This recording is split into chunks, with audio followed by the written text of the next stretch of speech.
So today what I'm going to be doing is making a sort of like pantry stock afternoon where I'm making a few everyday things for fall.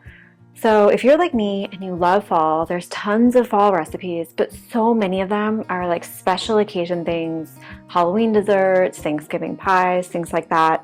What I want to focus on are everyday treats for those of us who love apple and pumpkin and fall spices, things that we can just have and enjoy every day that aren't a big production.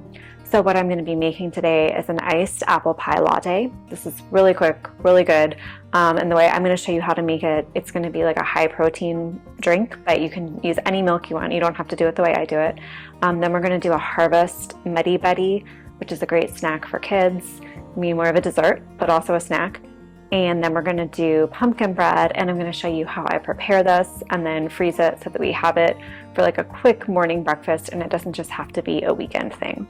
So all of these are super basic recipes. I hope you like them, and I'm going to start with the easiest one, and that is the apple pie latte. This apple pie latte, I'm just using kind of like store-bought things to make a drink that is just as good as something you get at Starbucks. And these you can do this like the correct way. You can make your own apple syrup, and I actually have a recipe for that where I make my own apple syrup and can it. But you can also just buy this bottle of this Torani apple syrup, and it's good. There's nothing wrong with that. Sometimes I'll add a little bit of the brown sugar cinnamon syrup to this. Sometimes I won't. It doesn't matter. You can have your own espresso maker and do that. But what I'm going to use today, and what I typically use, is this powdered espresso. It's called Nescafe Gold. It's an instant espresso, and I have absolutely no problem with how it tastes, and it's super affordable, and you can just get it at Walmart or on Amazon, whatever. So the way that this works is you do 2 teaspoons of this espresso powder, and then you mix it with a little bit of hot water to sort of like dissolve it and activate it. So let me just get the water super quick. Like, this water is not even really warm and it still dissolves, no problem. You just pour it over your ice. And then I'm gonna do this apple syrup. I don't have a pump on this, but I would do probably 3 pumps of this and then a pump of the brown sugar cinnamon. Or not, really doesn't matter. And then I'm gonna grab one more thing. So what you would typically top this off with is whatever milk you wanna use, like regular milk, oat milk. A lot of people love oat milk in this recipe. I don't really care for it either way, and it's expensive, so I don't buy it. But you can get that, or regular milk, almond milk, whatever. But what I'm using today is this protein drink. I buy these at Costco, and it's a vanilla flavored protein drink that I like. And then I just kind of have this for breakfast every morning. And usually I can get most of it in. And so see, it has a really pretty look to it, even though this was nothing fancy. And as the ice settles, you'll get a little bit more room. So I'll link all those ingredients in the description. But that is just super simple, something that you can like make and then carry with you as you go about the day, doing your errands, taking your kids wherever. And it feels really fall-y and fun, and it's very affordable. And if you use this protein drink, this is a ton of protein. It's a great way to get a protein shake in without having to deal with like the gross taste of a protein drink. So the next thing I'm making is these, some people call it puppy chow. I call it Medi Betties. It's just a really simple, like sweet cereal snack.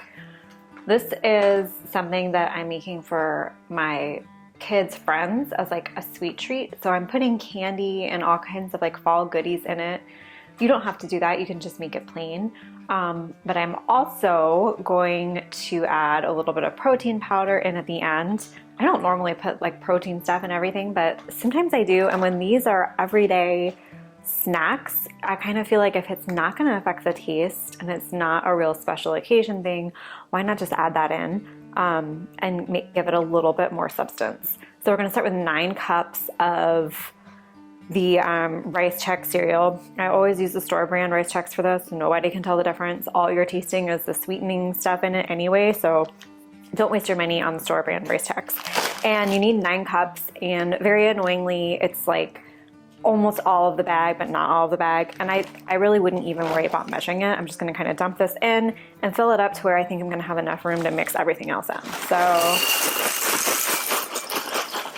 the coating is gonna be half a cup of peanut butter, just any old peanut butter, a quarter cup of butter, so half a stick, and then a cup of chocolate chips. Go in here. We're gonna microwave this really quick. I'm gonna do 30 seconds, stir it, and then another 30 seconds. It may be good after that, or it might need a little more time.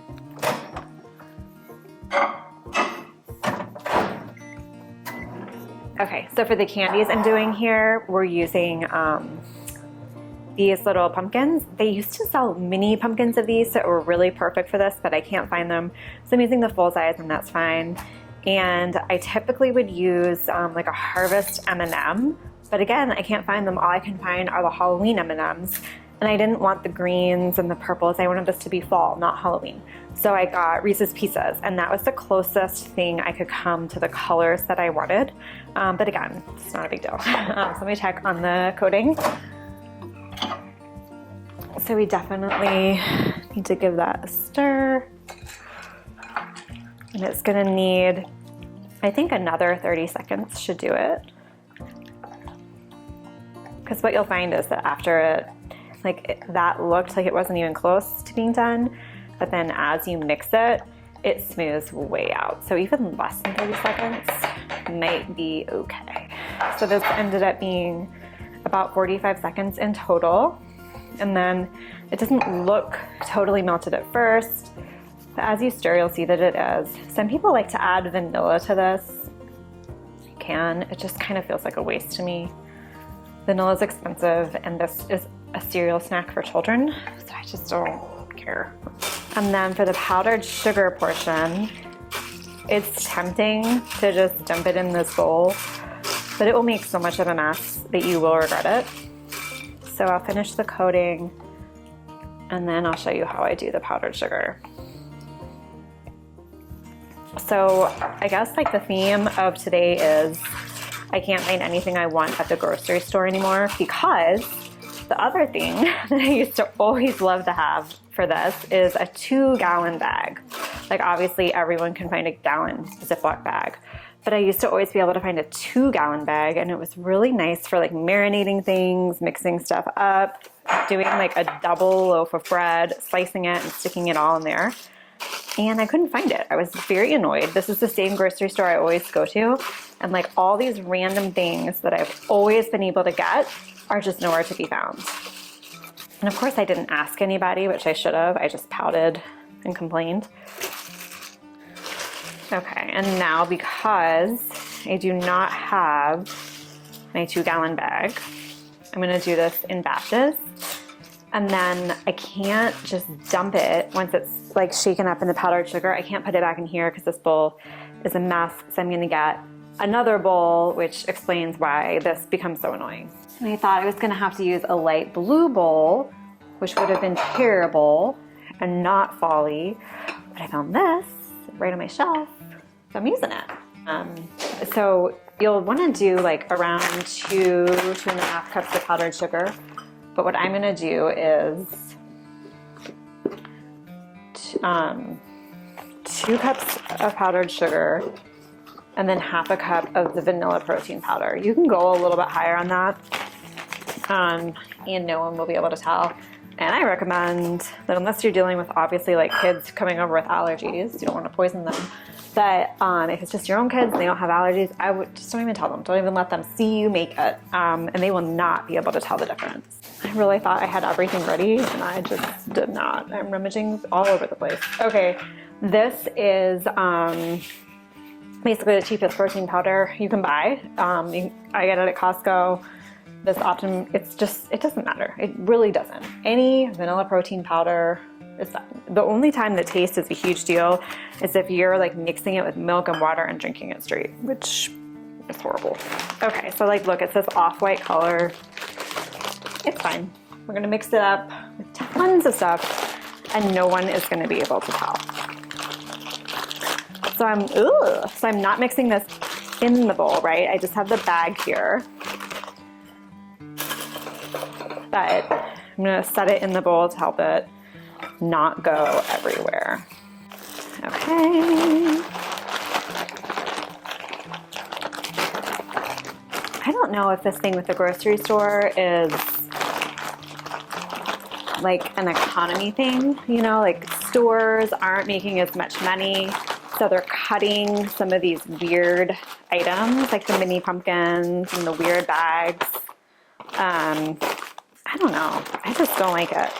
I try to go to like, so I used to be a grocery shopper where like price was the most important thing to me. I would go to Aldi and all the like weird discount grocery stores. I would do the coupons, the apps, the stacking, whatever I could just to shave a little bit of money off my grocery bill. And then when I had kids and they required a lot of my time, even as they got older and had to be taken places, I was like more of a convenience shopper. And what I loved up until a few months ago was getting my groceries delivered. And I didn't do any of the expensive ones that, you know, where they like Instant Cart where they charge you a fee. I would just do the Walmart in home, and I loved that so much. So it's, you pay for Walmart Plus, and then you pay, and that's like $90 a month. And then you pay an extra like $60. It's really cheap for the Walmart in home. And it comes to your door. You can't tip, like the tip is included in your membership. It was super easy. The app was great. Everything was great. And then over time, I noticed like the food I was getting just wasn't good. Like I would get bread the day it was going to expire. I would get produce that was already bad. Like the moment it arrived, I couldn't use it. And they were really good about like, you just go in the app and you return it and you say, the produce isn't right. And you would get your money back. But it was just so inconvenient because I would plan meals needing a specific thing, and then I wouldn't have it. I would get my money back, but that wasn't what I wanted. I wanted the item, right?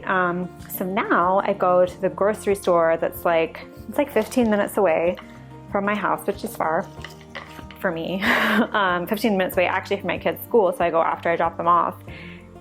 And it's like the nice grocery store, and now they're making me mad. But anyway, that was a really long tangent. So now I'm gonna just mix in these candies. Another thing is, if you don't want all these candies, you can just kind of do like a cute little layer on the top, right? Like this. Like we're not candy dunce as we go down into the bowl. It's more just for looks. And then we don't want all of this. Clean that a little. And then this is done. And so when my kids have friends over today, I can just have this out as like a little snack, and that's all set. So the last thing I'm gonna make is the pumpkin bread. This is a great pumpkin bread recipe. A smart person probably would have done this first so that I could have it baking while I was doing the other things. But I didn't do that. I just wanted to get the easy stuff done. So I'm gonna show you that pumpkin bread. I'm gonna wash out some of these bowls so that I don't have like a city of bowls when I'm done. And then we will make that together.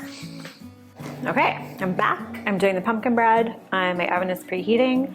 This recipe is a like quick hand mixer, no big production, pumpkin bread that makes 2 loaves. So it does use vegetable oil. I know a lot of you do not like vegetable oil. Feel free to substitute melted butter if you insist. I prefer vegetable oil. I think it gives you a moister cake, but you know, do whatever you want.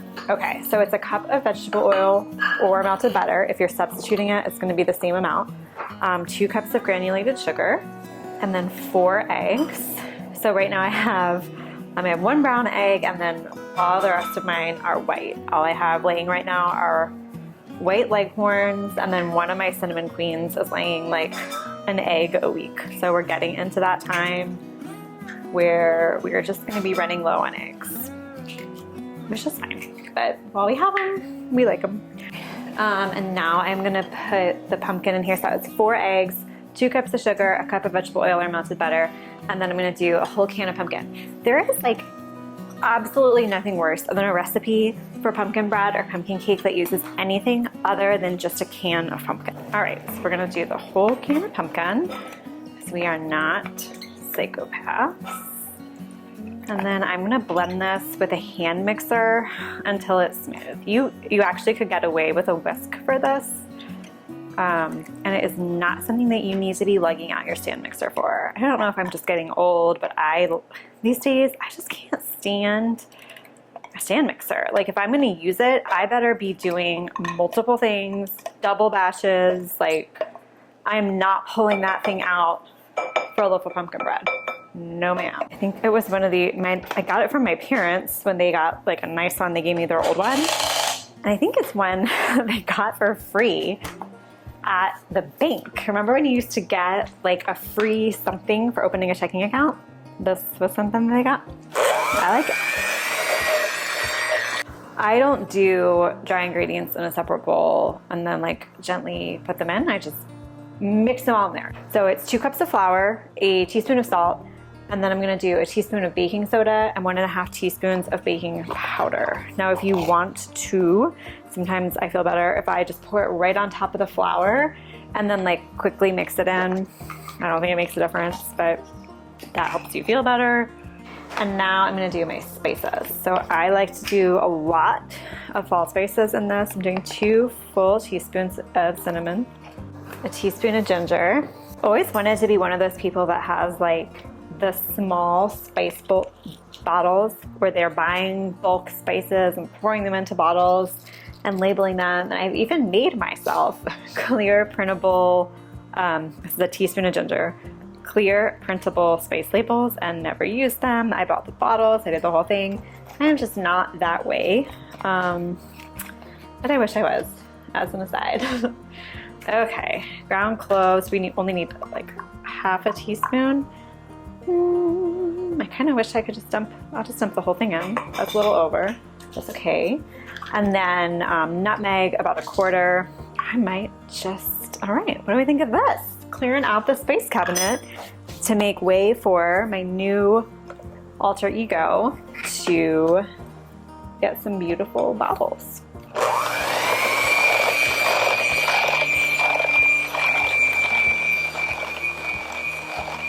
Okay, so remember we talked about how it's easy to overmix once the dry ingredients are added.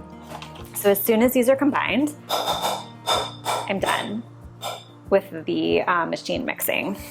And I can still, and I will, and in fact I should, mix by hand to make sure like the sides and the bottom are incorporated.